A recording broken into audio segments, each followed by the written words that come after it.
Eu sou o Claudir, sou diretor comercial na Demicon já há 25 anos e aqui no canal você vai encontrar conteúdos que vão ajudar você a se desenvolver como pessoa e principalmente profissionalmente. A dúvida que muitas pessoas têm, vendedores nossos, é técnicas de fechamento, estratégia de fechamento. Pessoal, na verdade eu vejo que a venda, você começa a construir o fechamento quando você começa a apresentar o nosso produto.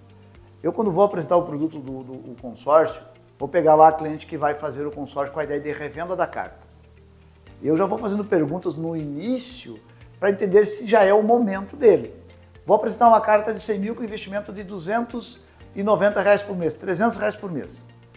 Eu já pergunto para ele, eu vou te apresentar uma oportunidade, mas antes eu quero saber o seguinte, se você tivesse que investir hoje R$300 por mês, isso entra no seu orçamento ou o momento para você não cabe essa parcela? Porque se o cara fala para mim que não cabe, eu apenas apresento, mas não dou fechamento, né? Porque então eu começo a construir o fechamento já no início. Às vezes a gente acha que fechamento é um momento, assim, apresento tudo, aí dou o fechamento. Você vai colocando ao longo da tua apresentação a ideia do fechamento. Mas eu sempre gosto no momento que eu apresento o cliente, né, eu vou construindo, pergunto parcela, apresento o objetivo meu ter ele como investidor, para que ele ganhe dinheiro com a Demicon, e que nós temos uma necessidade muito grande de pessoas como ele, e que é uma oportunidade de ele começar, porque a gente sabe da dificuldade que é de guardar dinheiro. Aí eu pergunto se ele tem dificuldade de guardar dinheiro, ele fala que tem. E você não se arrepende de já não ter feito isso antes? O cara fala que se arrepende. Então eu vou construindo, né, dentro da minha apresentação, esta consciência nele da importância dele começar o quanto antes. Aí quando eu vou para o fechamento, ele mesmo já disse que se arrependeu de não ter começado antes, que já deveria ter feito. Aí quando eu vou para o fechamento, a venda praticamente já está fechada. Agora, a gente só consegue dar fechamento se o cliente gosta do que acontece após a contemplação. Vou te dar um exemplo. Apresentei o consórcio para o cara comprar um imóvel. E comprar um imóvel para ele não é algo que ele tem tanta vontade de fazer. Dificilmente você vai fechar. Apresenta o consórcio com a ideia do cara obter lucro. Mas ele ter lucro não é algo importante para ele, porque ele não valoriza isso. Vai ser difícil dar o fechamento. Apresenta o consórcio como uma maneira de guardar dinheiro. E ele acha que guardar dinheiro é importante, mas não precisa começar agora, tem tempo. Ou seja, também você vai ter dificuldade de dar o fechamento. Então, você precisa ir construindo na tua apresentação vontade do cliente dar o primeiro passo, que ele entenda que é importante ter dado esse primeiro passo, que ele tenha algum arrependimento por não ter feito isso antes, alguma preocupação por não ter feito isso antes, para que a hora que você for para o fechamento, ele já está bem maduro e bem preparado para dar o fechamento. Como que eu uso, né, então, a estratégia? Tá? Apresentei e percebi que ele tem condições de fazer um investimento mensal de R$290 por mês, com a ideia de obter lucro. Eu já pego direto, falo, você está com o teu cartão de crédito aí, para que a gente já dê o primeiro passo, eu já encaixo você nesse grupo e você já participe da próxima assembleia? O cara fala para mim, Claudir, eu tenho que dar uma pensada. Eu concordo que você tem que pensar, mas qual é a parte que ainda ficou um pouco de dúvida, que você precisa aprofundar um pouco mais? Ah, eu tenho que falar com a minha esposa. Cara, legal. Você consegue ligar para ela agora? De repente já coloca no Viva Voz e a gente já conversa junto com ela? Não, Claudir, eu não consigo. Eu não consigo falar com ela agora, eu quero que você me dê esse tempinho e aí eu te retorno. Então vamos fazer o seguinte, seu João. Eu tenho na minha agenda o compromisso de retornar para os clientes.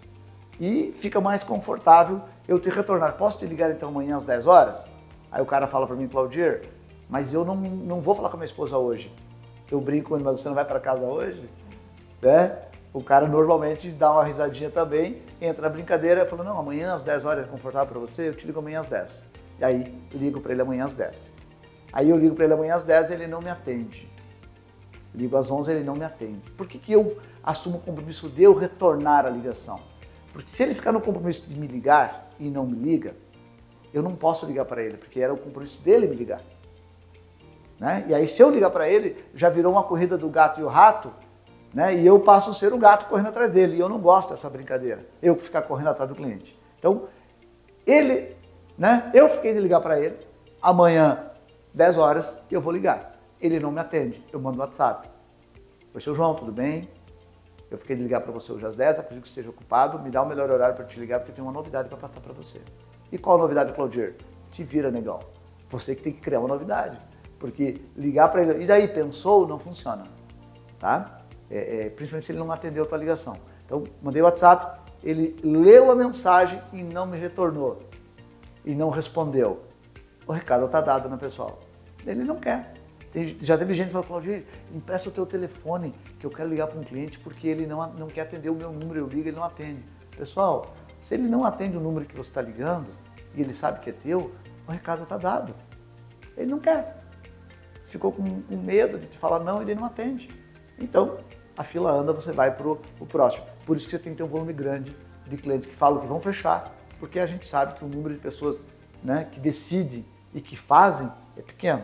Por isso que o volume vai te ajudar. Então, o fechamento, pessoal, não é um momento mágico, ok e tal, né? Um livro que vai te ajudar bastante com o fechamento se chama Gatilhos Mentais. Isso vai te ajudar. E claro, aquilo que eu coloquei aqui numa apresentação, 10% identificar o problema e 90% você buscar soluções. Como ser efetivo no momento de fechamento de uma venda. Se você colocar isso dentro das mídias que você tem aí, YouTube, Google, ou ChatGPT, você vai ter aí muito conteúdo que vai estar agregando. Se você está gostando dos conteúdos, entende que isso é relevante para a sua vida, entende que isso pode ajudar outras pessoas, compartilhe esse conteúdo, se inscreva no canal, curta, porque o nosso objetivo é ajudar vocês a se desenvolver.